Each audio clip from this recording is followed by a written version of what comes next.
ప్రభునందు ప్రియమైన దేవుని వర్లరా,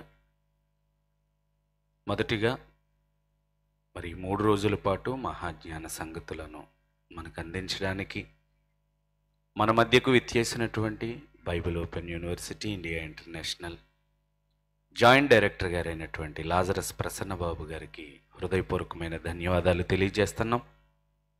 అలాగే వేదిక మీద ఆసీనులైనటువంటి principals, coordinators, vice principals, AITCC members వారందరికీ కూడా కూడి వచ్చిన మీ అందరికీ ప్రభు పేరిట శుభములు తెలియజేస్తున్నాం. ప్రియులరా, బ్రతుకుటకు చావాలి, బ్రతుకుటకు బలి కావాలి అని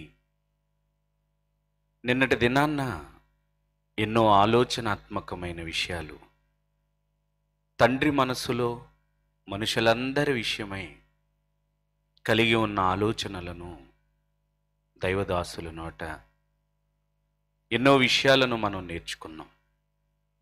నిజమే ప్రియమైన దేవుని పిల్లలారా, పరలోకంలో దేవుడు ఒంటరిగా కోటాను కోట్ల మంది దేవదూతల మధ్య స్తుతులను అందుకుంటూ వారి ఆరాధనలతో, వారి యొక్క గాన ప్రతిగానాలతో ఎంతో ఆనందంగా, వైభవంగా ఆ లోకంలో ఆయన ఉనికి ఉండేది. అలా ఆయన ఆనందంగా ఉన్న వేళ ఆయన మనసులో పుట్టిన కోరికే, నాకు పిల్లలు కావాలి, నా గర్భవాసులు నాకు కావాలి అని వెంటనే మన పోలిక చొప్పున మన స్వరూపమందు మనము నరులను చేద్దాము అని నిర్ణయాన్ని తీసుకుని, ఆ నిర్ణయాన్ని ఆలస్యము చేయకుండా వెనువెంటనే అమలు చేసి, ఆ నరులను భూమి మీద పుట్టించడానికి ముందుగా ఆ నరుని యొక్క కోరిక, ఆ నరుని యొక్క ఆలోచనలు, ఆశయాలను మరి భూమి మీద నెరవేర్చటం కొరకు, తనకు ఒక చక్కటి బ్రతుకునివ్వటం కొరకు ఎన్నో ఈ భూమి మీద ఆయన సృష్టించినట్టుగా మనం ఎన్నో పర్యాయాలు విన్నాం. ప్రియమైన దేవుని పిల్లలారా, నిజంగా దేవుడు కలుగజేసిన ఈ సువిశాలమైన ఈ ప్రకృతిని చూస్తుంటే, అందులో ఆయన పెట్టిన ప్రతి పదార్థాన్ని మనం ఆలోచించగలిగితే దేవుడికి మనుష్యుల మీద ఎంత ప్రేమ, దేవుడు మనుష్యులను ఎంతగా ప్రేమిస్తున్నాడు, ఎంతగా ఆయన కోరుకుంటున్నాడు అన్నది ఈ ప్రకృతిని చూస్తే, దేవుడు మనుష్యులను ఎంతగా ప్రేమించాడో, మనుషుల కొరకు ఆయన ఎంతగా తప్పిస్తున్నాడో అర్థమవుతుంది. ప్రియమైన దేవుని పిల్లలారా, మనిషి అంతలో కనబడి అంతలో మాయమైపోయే ఆవిరి లాంటివాడు, ఉదయాన్న వికసించి ఎండ తగిలిన తరువాత మాడిపోయే గడ్డి పరక లాంటి ఈ జీవితం కొరకు ఎన్ని అందాలను సృష్టించాడండి, ఎన్ని పదార్థాలను సృష్టించాడండి, ఎన్ని కాయలను సృష్టించాడండి, ఎన్ని ఆకులను సృష్టించాడండి, ఎన్ని పళ్ళను సృష్టించాడండి. మన కోసం మేకలని, ఆవులని, పిట్టలని, పక్షులని ఎన్ని రకాలుగా ఈ భూమి మీద మనల్ని బ్రతికించటం కొరకు దేవుడు వాటన్నిటినీ కూడా బలి చేస్తున్నాడు. ప్రియమైన దేవుని పిల్లలారా, దీనంతటిలో కూడా మనిషి విషయంలో దేవుడు పడుతున్న తపన మనకి కలిగిస్తుందండి. నిజంగా దేవుడు ఎలాంటి నిర్ణయాన్ని తీసుకున్నాడు అని ఒక్కసారి మనం లేఖనాలలోనికి వెళ్ళి కీర్తనల గ్రంథము 8వ అధ్యాయము ఒక్కసారి వేదాన్ని తెరిచి మనం దేవుని వాక్యాన్ని జాగ్రత్తగా చదువుకుంటే, ప్రియమైన దేవుని పిల్లలారా, కీర్తనల గ్రంథము 8వ అధ్యాయము 3వ వచనం నుంచి చదువుకుందాం. నీ చేతి పని అయిన నీ ఆకాశములను, నీవు కలుగజేసిన చంద్ర నక్షత్రములను నేను చూడగా, నీవు మనుష్యుని జ్ఞాపకము చేసుకొనుటకు వాడు ఏ పాటివాడు? అసలు నువ్వు కలిగించిన ఈ సృష్టి, ఈ చంద్రుడు, ఈ నక్షత్రాలు, ఈ సువిశాలమైన భూభాగం, వీటన్నిటితో పోల్చుకుంటే మానవుని యొక్క జీవితం ఏ పాటిది తండ్రి? ఆయన బ్రతుకు ఏ పాటిది తండ్రి? నీవు మనుష్యుని జ్ఞాపకము చేసుకున్నటకు వాడు ఏ పాటివాడు? నీవు నరపుత్రుని దర్శించుటకు వాడు ఏ పాటివాడు? దేవుని కంటే వానిని కొంచెము తక్కువ వానిగా చేసి ఉన్నావు. మహిమా ప్రభావములతో వానికి కిరీటము ధరింపజేసి ఉన్నావు. నీ చేతి పనుల మీద వానికి అధికారం ఇచ్చి ఉన్నావు. గొర్రెలన్నిటినీ, ఎడ్లనన్నిటినీ, అడవి మృగములను, ఆకాశ పక్షులను, సముద్ర మత్స్యములను, సముద్ర మార్గములలో సంచరించుచున్న వాటిని అన్నిటినీ వాని పాదముల క్రింద నీవు ఉంచావు. సర్వ సృష్టిని 6 దినాలు కష్టపడి వీటన్నిటినీ కూడా చేసి మానవుని యొక్క పాదముల క్రింద పెట్టాడంటండి. ప్రియమైన దేవుని పిల్లలారా, ఎంత ప్రేమండి దేవుడికి! మనల్ని ఎంతగా ప్రేమిస్తున్నాడండి ఆయన, మనల్ని ఎంతగా కోరుకుంటున్నాడండి. ఎందుకు మన మీద ఎంత ప్రేమ, ఎంత పెట్టుబడి మన మీద ఎందుకు పెట్టాలి? మనల్ని బ్రతికించాలి అని, సమస్తాన్ని నీ పాదముల క్రింద ఉంచడానికి కారణం ఏంటో తెలుసా? నువ్వు బ్రతకాలి. నువ్వు బ్రతకాలని నీ కోసం ఈ ప్రకృతిలో ఉన్న వాటన్నిటినీ కూడా బ్రతికించి నీ కోసం బలి చేస్తున్నాడు. ప్రియమైన దేవుని పిల్లలారా, ఈ సృష్టిలో మనిషికి లోబడనిది అంటూ ఏముంది చెప్పండి ప్రియమైన దేవుని వారలారా? అన్నీ మనకి లోబడుతున్నాయండి. కారణం ఏంటో తెలుసా? మన పాదముల క్రింద పెట్టాడటండి. మనకి ఈ భూమి మీద అధికారం ఇచ్చాడటండి. సర్వ జీవుల మీద అధికారం ఇచ్చాడటండి. నాయనా, నేను ఎందుకు అధికారం ఇచ్చానో తెలుసా? నువ్వు బ్రతకాలి అంటే అవన్నీ చావాలి. మన కోసం చంపేస్తున్నాడండి వీటన్నిటినీ. ఆదాము పుట్టిన దగ్గర నుంచి ఇప్పటి వరకు ఈ మానవులు భూమి మీద బ్రతకటం కొరకు ఎన్ని జీవులను చంపుతున్నాడండి ఆయన. మన కొరకండి, మన కొరకు. ఎంత ప్రేమండి మన మీద, ఎంత ఆప్యాయత అండి మన మీద. ఏమన్నారో తెలుసండి? నిజంగా ఒక మంచి మాట చదువుకుందాం ప్రియమైన దేవుని పిల్లలారా. కీర్తనల గ్రంథము 40వ అధ్యాయము 5వ వచనం అండి. దేవుడు ఎందుకండి మన విషయంలో ఎంతగా తప్పించిపోతున్నాడు అంటే, కీర్తనల గ్రంథము 40వ అధ్యాయము 5వ వచనం, యెహోవా నా దేవా, నీవు మా ఎడల జరిగించిన ఆశ్చర్య క్రియలను, మా ఎడల నీకున్న తలంపులు. ఎందుకెంత పెట్టుబడి పెట్టాడు అనుకుంటున్నారా? ఎందుకు మనం బ్రతకడానికి ఇన్నిటిని చంపుతున్నాడు అనుకుంటున్నారా? ఏమండి, మీరు కూడా గర్భం ధరించాలి అనుకున్నప్పుడు, మీ గర్భం పండింది అని మీరు తెలుసుకున్నప్పుడు, మీరు మీ పిల్లల గురించి ఎన్ని ఆశలు కలిగి ఉంటారో చెప్పండి. అబ్బాయి పుడితే ఏం పేరు పెడదాం, అమ్మాయి పుడితే ఏం పేరు పెడదాం, ఏం చదివిద్దాం, ఎంత గొప్పగా చూద్దాం. మన కలలు, మన ఆశలు, మన ఉద్దేశాలు అన్నీ మన పిల్లల మీద పెట్టుకుని పెంచుతుంటాం కదండి. దేవుడు కూడానండి, ఈరోజు మనిషి కోసం ఈ సూర్యుడు మండుతున్నాడు అంటే వట్టినే మండడం లేదు ప్రియమైన దేవుని పిల్లలారా. చంద్రుడు ప్రకాశిస్తున్నాడు అంటే వట్టినే ప్రకాశించటం లేదు ప్రియమైన దేవుని పిల్లలారా. నక్షత్రాలు వెలుగుతున్నాయి అంటే వట్టినే వెలగటం లేదు ప్రియమైన దేవుని పిల్లలారా. భూమి పండుతుంది అంటే అది వట్టినే పండడం లేదు ప్రియమైన దేవుని పిల్లలారా. ప్రతి దాని వెనకాల, అది నీకు ఉపయోగపడటం వెనకాల దేవుడికి కోటి ఆశలున్నాయి ప్రియమైన దేవుని పిల్లలారా. అదే చెబుతున్నాడండి, మా ఎడల నీకున్న తలంపులు. అయ్యో బాబో, ఎప్పుడైనా ఆలోచించారా? ఏదో బలైపోతున్నాయి, మేకను చంపుకుంటున్నాను, తింటున్నాను అనుకుంటున్నావే. కూర మొక్కలు పండుతున్నాయి, నేను తెంచుకుని తింటున్నాను అనుకుంటున్నావే. నీళ్లు ఉన్నాయి, నేను అనుభవిస్తున్నాను అనుకుంటున్నావే. గాలిని నువ్వు తీసుకుంటున్నాను అనుకుంటున్నావే. ఈ గాలి నీకివ్వటం వెనకాల కారణం, ఈ నేల పండటం వెనకాల కారణం, ఈ ప్రకృతిలో ప్రతి జీవి నీ కొరకు బలి కావడానికి ఒక కారణం. ఆ కారణం ఏంటో తెలుసా? నాయనా, మీరు పుట్టక ముందే మీ మీద కోటి ఆశలు పెట్టుకున్నాను రా నేను. మీరైనా మీ పిల్లల గురించి ఒకటో రెండో అనుకుంటారండి.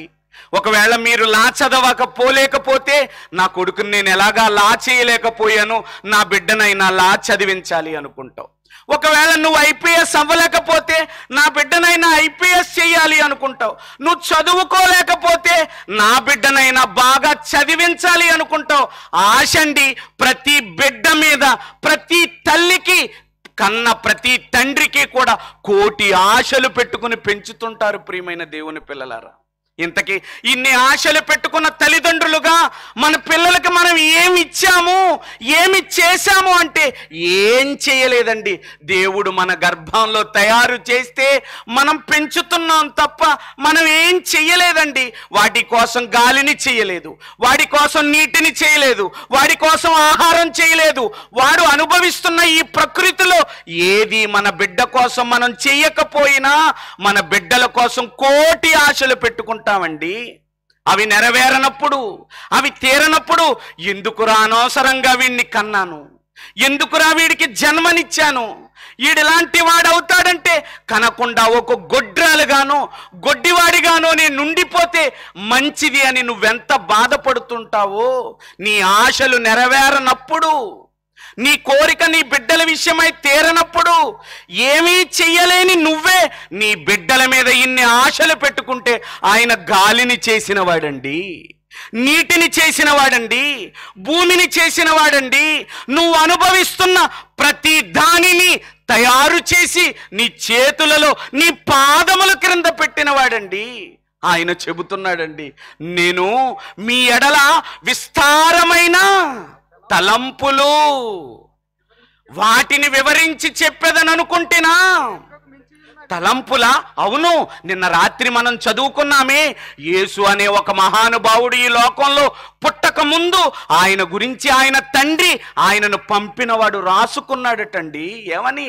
గ్రంథపు చుట్టలో నన్ను గూర్చి ఏం రాశాడండి ఆయన? ఏం తలంపులు కలిగి ఉన్నాడండి? ఏ రోజైనా మోకరించిన వెంటనే నాకు అది కావాలి, నాకు ఇది కావాలి, నన్ను కాపాడు, నన్ను గొప్పోణ్ణి చెయ్యి అంటావే గాని, అయ్యా యేసు గురించి ఏవో రాసావంటయ్యా పుస్తకంలో, యేసు గురించి ఎన్నో కలలు కన్నావంటయ్యా నువ్వు. నా గురించి నువ్వు కన్న కలలేంటి తండ్రి? నా గురించి నువ్వు కోరుకుంటున్న ఆలోచనలేంటి తండ్రి? నా బ్రతుకు నీ ఆలోచన ప్రకారంగా నడుస్తుందా అయ్యా అని ఏ రోజైనా మనసు విప్పి మన పరలోకపు కన్న తండ్రితో మనం మాట్లాడామా ప్రియమైన దేవుని పిల్లలారా? అనుభవించటం, అనుభవించటం, అనుభవించటం, ప్రకృతిలో ఉన్న వాటన్నిటినీ అనుభవించటం నేర్చుకున్నామండి. దేవునిని మహిమపరచటం మాత్రం నేర్చుకోలేదండి ఈ సమాజం.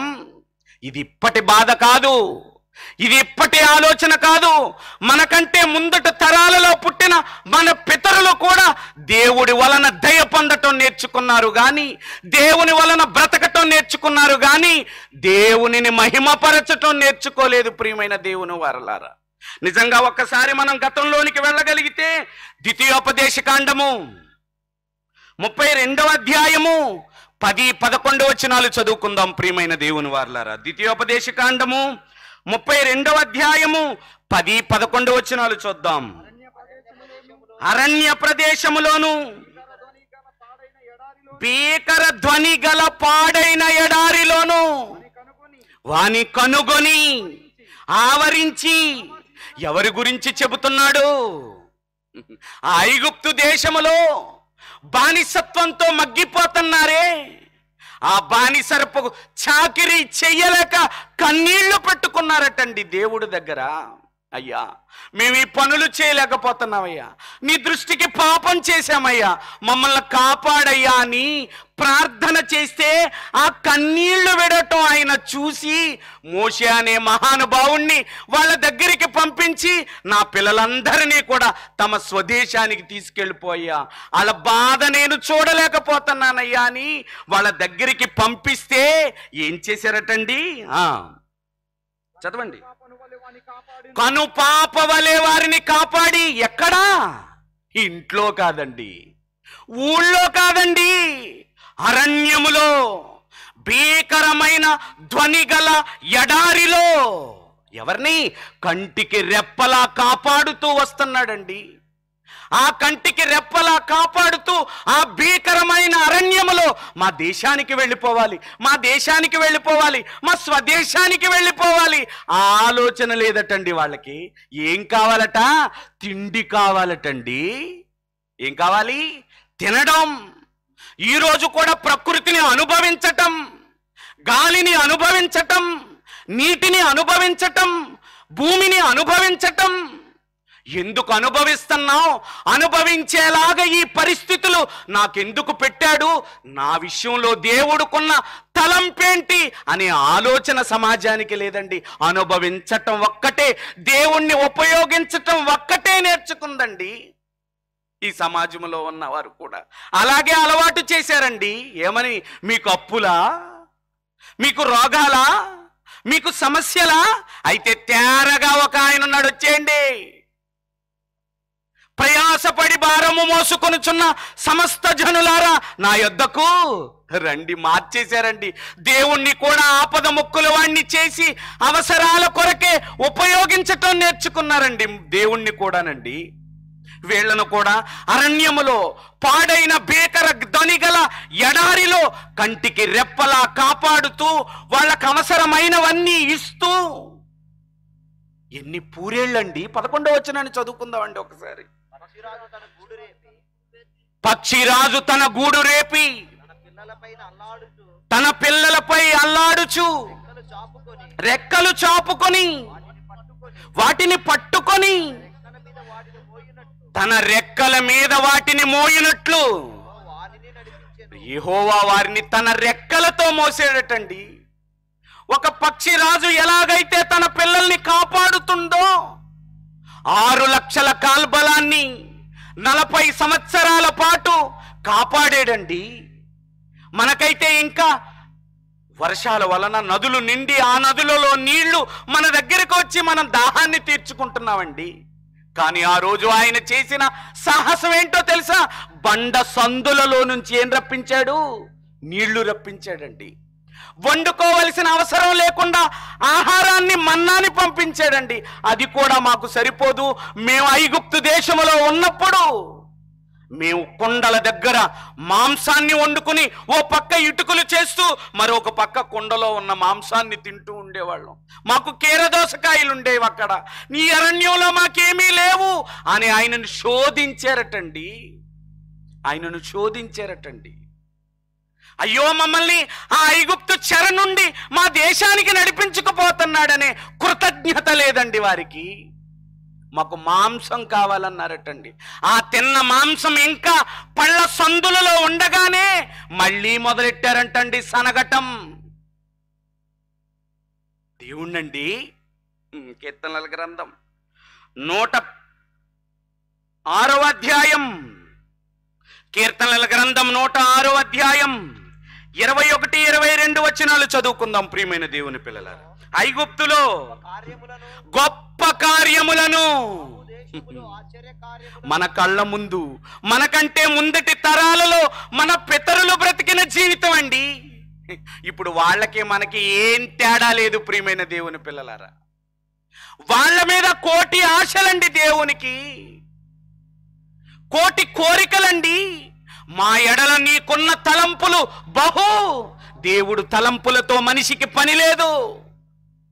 తన సుఖాన్ని చూసుకుంటున్నాడు, తన ఇష్టాన్ని చూసుకుంటున్నాడు, తన బాగును చూసుకుంటున్నాడు, తన సంతోషాన్నే వెతుక్కుంటున్నాడు తప్ప దేవుడికి ఎన్ని కోరికలున్నాయి, దేవునికి ఎన్ని తలంపులున్నాయి, ఎన్ని తలంపులతో నన్ను భూమి మీద పుట్టించాడు, వాటిని నేను నెరవేర్చగలుగుతున్నానా అనే ఆలోచన మనిషికి లేదు. దేవుడి గురించి ఆలోచించటం లేదంట. ఏమంటున్నారండి? ఎర్ర సముద్రమునొద్ద భయము పుట్టించు క్రియలను చేసిన తమ రక్షకుడైన దేవునిని మరిచిపోయిరి. ఆయనకి ఎన్ని తలంపులుంటే ఏంటి? ఆయన వలన బ్రతికినవాడు, ఆయన వలన ఆహారాన్ని అనుభవించినవాడు, ఆయన వలన నీటిని అనుభవించినవాడు. ప్రకృతి అంతా ఒకవైపు తన కోసం బలైపోతుంటే తనను బ్రతికించడానికి బ్రతుకుతున్నవాడు దేవుని కొరకు బ్రతకటం మానేసి ఆఖరికి బ్రతుకునిచ్చిన దేవుణ్ణే ఏం చేశాడట?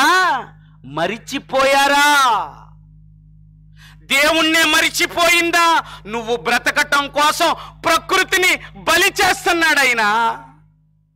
పక్షులు బలైపోతున్నాయ్యా, మేకలు బలైపోతున్నాయ్యా.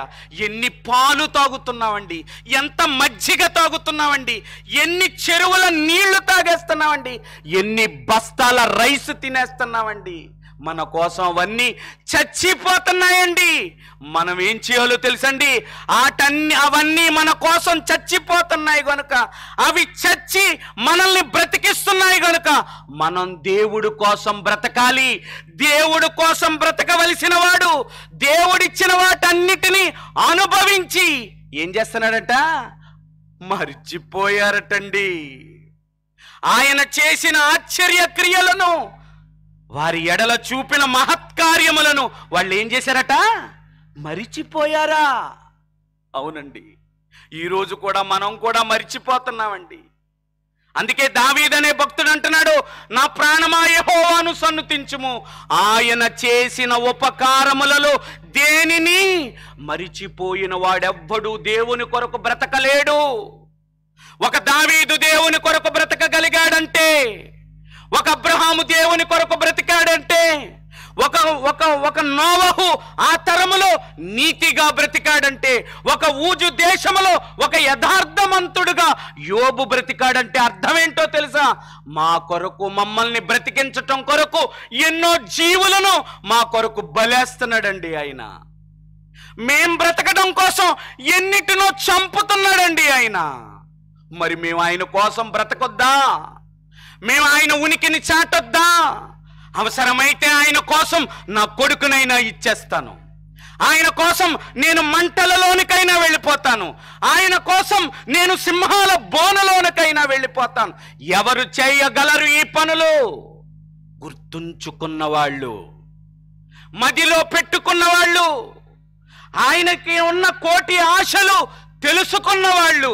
ఈరోజు నువ్వు బ్రతకలేకపోతున్నావంటే, నువ్వు ఆయన దగ్గరకు రాలేకపోతున్నావంటే, ఆయన ఇష్టాన్ని నెరవేర్చలేకపోతున్నావంటే, నీ మీద ఎన్ని ఆశలు పెట్టుకున్నాడో అవి నీకు తెలియదు గనుక. 40 సంవత్సరాలు పోషిస్తే, కంటికి రెప్పలా కాపాడితే, కాలుకు వాపు రాకుండా చూస్తే, వండుకోవలసిన అవసరం లేకుండా అన్నం పెడితే, ఆయన క్రియలను ఏం చేశారట? మరిచిపోతారా? యెహోవాను ఎరుగని తరం ఒకటి పుట్టిందటండి. ఇంకో మంచి మాట చదువుకుందాం ప్రియమైన దేవుని పిల్లలారా.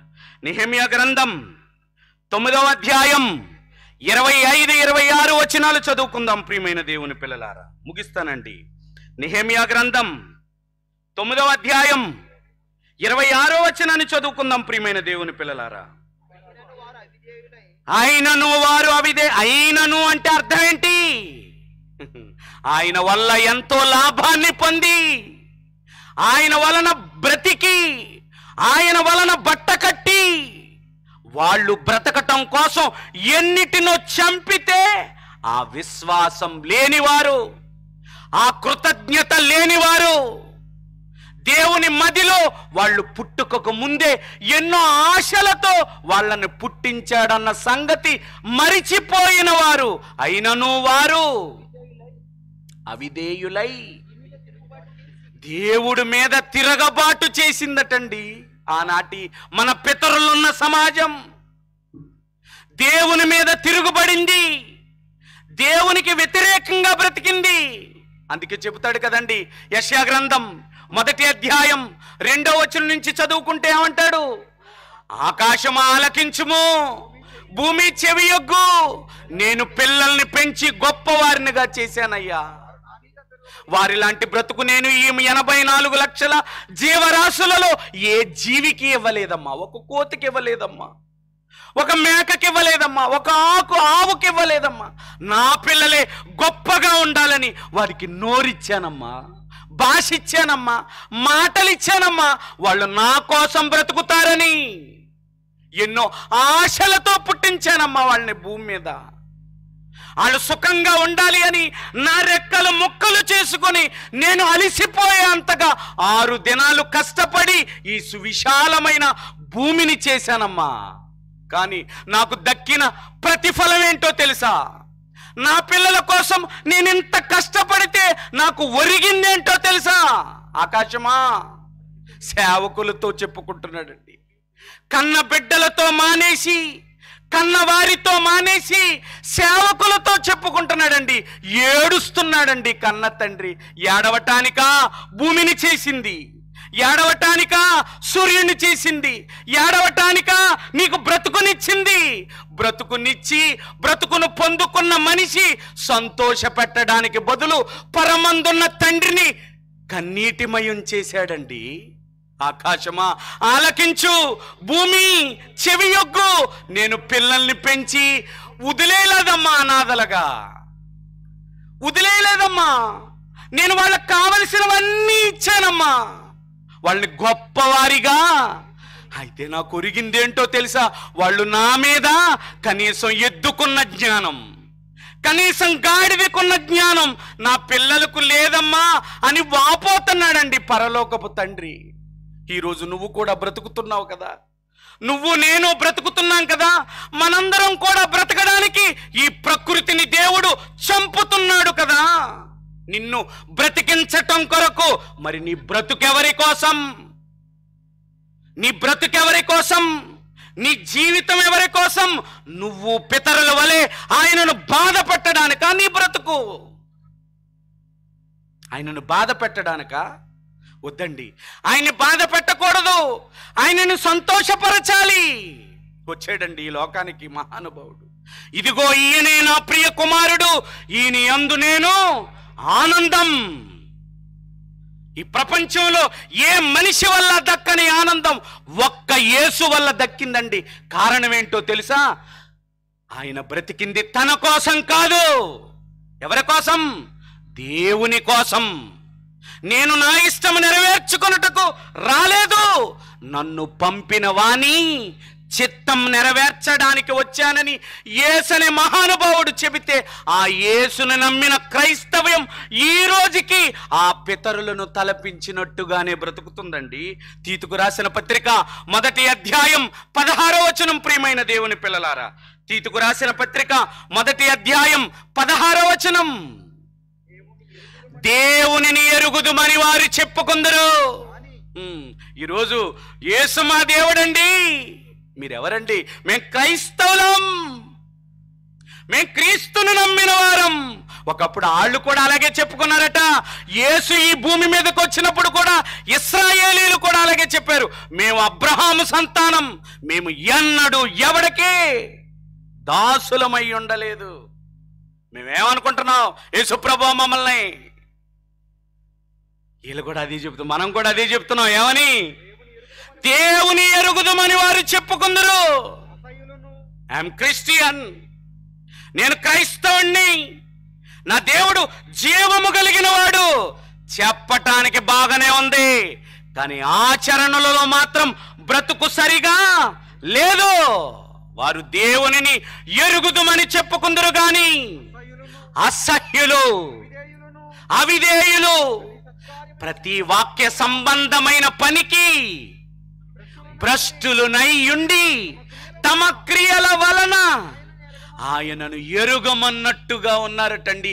నేడున్న క్రైస్తవులు కూడా పితరులైన ఇశ్రాయేలీలను చూస్తే ఆయనకు బాధ కలిగించిందండి. ఆయన చేసిన ఆశ్చర్య క్రియలను మరిచిపోయి బ్రతికిందండి. ఈరోజు టోటల్గా దేవుణ్ణే మరిచి బ్రతుకుతుందంటండి సమాజం. ఏమైపోవాలి? ఆయన ప్రేమతో కన్న దేవుడు, కోటి ఆశలతో కన్న దేవుడు, నీకు ఊపిరినిచ్చిన దేవుడు, నీకు జీవాన్నిచ్చిన దేవుడు, నువ్వు బ్రతకటం కోసం ఆయన చేసిన 6 దినాల కష్టాన్ని నీ పాదముల కింద పెట్టాడే. ఆయనకు నువ్వు దక్కనప్పుడు, ఆయనకు నువ్వు లోబడినప్పుడు, నీ క్రియలు ఆయనే తెలియదన్నట్టుగా ఉన్నప్పుడు ఆయన ఏమైపోవాలి చెప్పండి ప్రియమైన దేవుని పిల్లలారా? ఎంత బాధపడుతున్నాడండి. మనమేమో హీరోలుగా బ్రతికేస్తున్నామండి, కానీ మనల్ని పుట్టించిన దేవుడేమో మన విషయంలో సంతాపాన్ని వ్యక్తం చేస్తున్నాడండి. ప్రియులారా, సత్కార్యాలు చేస్తే సంతోషిస్తాడండి. అందుకేనండి యేసును బట్టి దేవుడు, ఇదిగో ఈయనే నా ప్రియ కుమారుడు, ఈయన యందు నేను. నిన్ను బట్టి కూడా దేవుడికి ఆనందం కావాలి అంటే 33.5 సంవత్సరాలు ఈ భూమి మీద ఎలాగైతే యేసు ప్రభువారు బ్రతికారో, ఈరోజు మీరు నేను కూడా అదే యేసు క్రీస్తు అడుగు జాడలలో బ్రతికితేనేనండి పరలోకపు తండ్రికి సంతోషం, పరలోకపు తండ్రికి ఆనందం. లేదా మనం అలా బ్రతకటం లేదా? క్రీస్తు రక్తంలో మనం కడగబడినా, క్రీస్తుని ధరించుకున్నా, మనం ఆయన కోసం బ్రతకకపోతే మన జీవితాల ద్వారా కూడా దేవుడికి సంతోషం లేదు. ప్రియమైన దేవుని పిల్లలారా, దేవుని కొరకు బ్రతకని పితరుల తరాన్ని చూసి దేవుడు ఎలాగైతే బాధపడుతున్నాడో, ఈరోజు మనం కూడా దేవునికి దూరమైతే, దేవునికి దూరంగా ఉండి మన జీవితాలు అసహ్యకరంగా మారిపోతే, మన పరలోకపు తండ్రి మనకు కూడా జన్మనిచ్చినందుకు బాధపడతాడు. ప్రియమైన దేవుని పిల్లలారా, మరి ఆయనను బాధపడతారో, ఆయన మాట విని ఆయనకు లోబడి యేసు వలె ఆయనను సంతోషపెడతారో నిర్ణయం మీదే.